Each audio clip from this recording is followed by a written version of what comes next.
सृष्टि बचपन से ही दिखने में सुंदर नहीं थी, लेकिन अमीर बाप की बेटी सृष्टि पर उसकी माँ जान छिड़कती। मेरी बेटी कितनी प्यारी है, भगवान सबको सृष्टि जैसी बेटी दे। सृष्टि धीरे धीरे बड़ी होती है।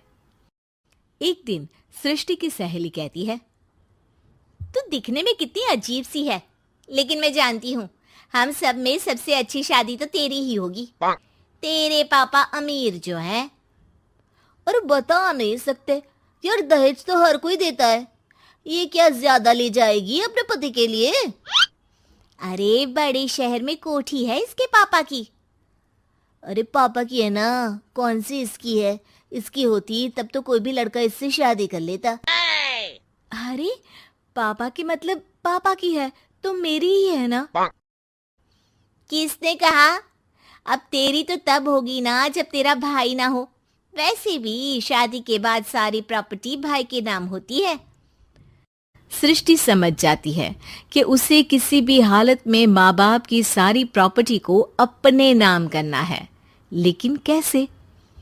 एक दिन सृष्टि का भाई शीनू कहता है, बहन क्या कर रही है? तुझसे एक बात करनी है। अरे हाँ हाँ करना, मैं तो तेरी बहन हूँ। बहन मेरी लाइफ में ना एक लड़की है, बहुत अच्छी है। मैं सोच रहा हूँ माँ और पापा से बात करूँ शादी के लिए। सृष्टि को समझ में आ जाता है कि भाई की शादी होते ही भाभी उसे एक दिन भी घर में बर्दाश्त नहीं करेगी। क्या बात है भाई, बताना कौन है वो? यार वो बहुत अच्छी लड़की है, पढ़ी लिखी है, मेरे साथ जॉब भी करती है। बस एक प्रॉब्लम है। प्रॉब्लम? क्या प्रॉब्लम है भाई? यार वो शादीशुदा है, लेकिन उसके पति ने उसे सिर्फ इसलिए छोड़ दिया क्योंकि उसके माँ बाप दहेज नहीं दे पाए। सृष्टि ये सुनकर न जाने क्यों खुश हो जाती है। अरे भाई तो क्या हुआ, लड़की तुझे तो पसंद है ना? शीनू को लगता है कि बहन उसे समझ रही है। वो इस बात से अनजान होता है कि उसकी बहन की मंशा पूरा घर हड़पने की है। सृष्टि अपनी माँ से कहती है, मम्मी मुझे तो बहुत चिंता है। पता है शीनू क्या कर रहा है? अरे क्या कर रहा है? वो तो काम पर जाता है और वापस घर आता है। नहीं ना माँ, वो यही तो नहीं कर रहा, बाकी सब कर रहा है। आपको पता है उससे प्यार है, और वो भी एक शादीशुदा लड़की से। ये क्या हो गया? मैं सोसाइटी में क्या मुंह दिखाऊंगी? अरे तेरे पापा तो यही कहेंगे कि मैंने ही उसे बिगाड़ दिया है। माँ देखो, मेरी बात मानो, पापा पर भी विश्वास करने की जरूरत नहीं है। अब आप ही बताओ, पापा इतनी देर घर के बाहर रहते हैं क्यों? बोलो। अरे बेटा वो तो नौकरी करते हैं ना। तू बहुत भोली है माँ। पापा का ऑफिस तो 7 बजे खत्म हो जाता है, लेकिन देखो कितनी देर से आते हैं। अरे नहीं नहीं बेटा, ऐसी कोई बात नहीं है। सृष्टि माँ को एक औरत से बात करते पिता की फोटो दिखाती है। देखो माँ कैसे हैं पापा, मैं ना कहती थी कि पापा सही नहीं है।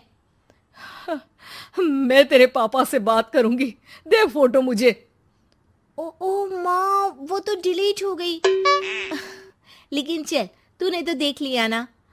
पापा से बाद में बात कर लेना, और हाँ मेरा नाम बिल्कुल मत लेना। हाँ माँ।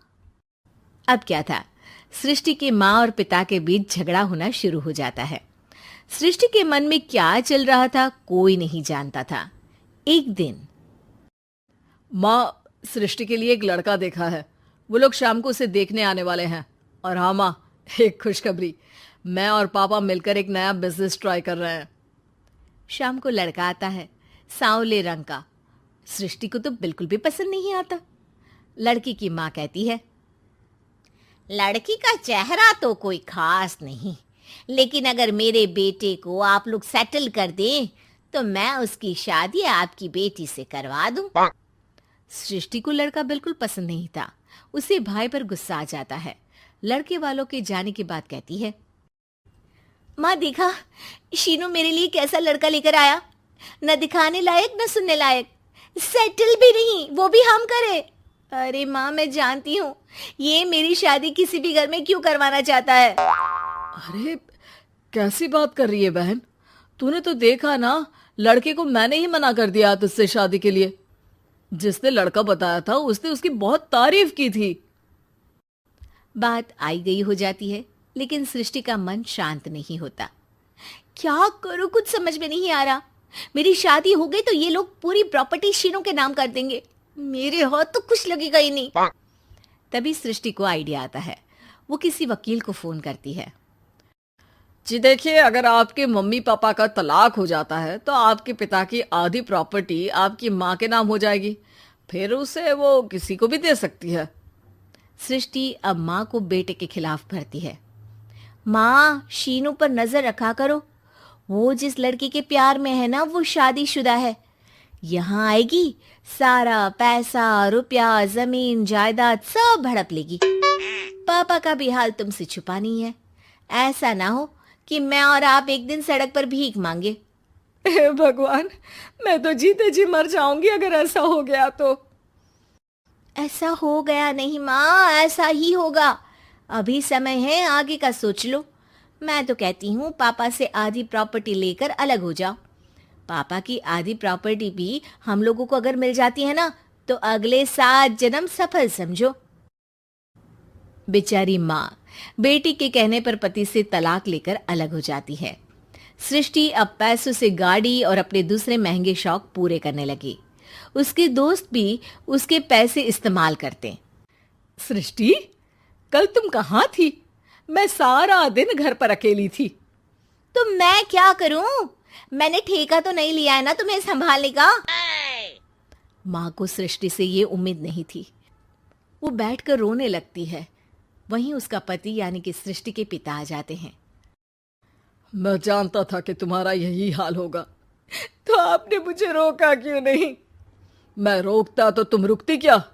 सृष्टि के कहने पर तुमने मुझ पर अपने बेटे पर शक किया, लेकिन तुम ये भूल गई कि कैसे हम दोनों ने मिलकर जीवन में इतना सब खड़ा किया।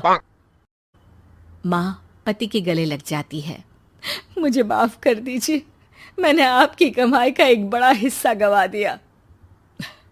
कोई बात नहीं, तुम साथ हो तो मैं ऐसी 7 प्रॉपर्टी खड़ी कर दूंगा। तभी वहां सृष्टि आ जाती है रोते हुए। माँ, मयंक ने मुझे छोड़ दिया। वो बोल रहा था जब तक मेरे पास पैसे थे तब तक ही वो मेरे साथ था। पापा, माँ, मुझे माफ कर दीजिए।